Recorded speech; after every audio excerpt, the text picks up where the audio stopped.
ఒక 25 young man bike మీద వేగంగా వెళ్తూ కళ్ళ ముందు కనిపించిన ప్రతి వెహికల్ని ఓవర్టేక్ చేస్తూ వెళ్తుంటాడు. తన ముఖంలో ఎలాంటి భావం లేకుండా బరువెక్కిన మనసుతో తన ఇంటిని చేరుకొని కంపౌండ్ లోపల బైక్ పార్క్ చేసి ఆఫీస్ నుంచి వచ్చాడు అనేందుకు నిదర్శనంగా సూటు బూటు టైతో తన ఇంట్లోకి ఎంటర్ అవుతాడు.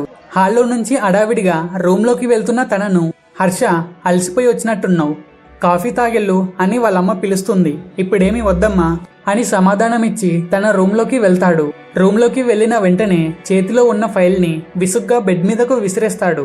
ఆ తర్వాత తాను బెడ్ పై కూర్చుండిపోయి కాసేపటికి తన చూపును ఎదురుగా ఉన్న గోడ వైపు మళ్లిస్తాడు. ఆ గోడపై ఒక గ్రూప్ ఫోటో దగ్గర తన చూపు ఆగిపోతుంది. ఆ ఫోటోని చూడంగానే తన ఊపిరి వేగం తగ్గి మనసు కొంత కుదిట పడుతుంది. మనసులో ఉన్న బాధను, తను మోస్తున్న బాధ్యతను మర్చిపోవడానికి ఆ ఫోటో దిగడానికి ముందు జరిగిన సంఘటనను గుర్తు తెచ్చుకుంటాడు. మరి హర్ష అంత మూడ్ ఆఫ్ గా ఉండడానికి కారణం ఏమిటి?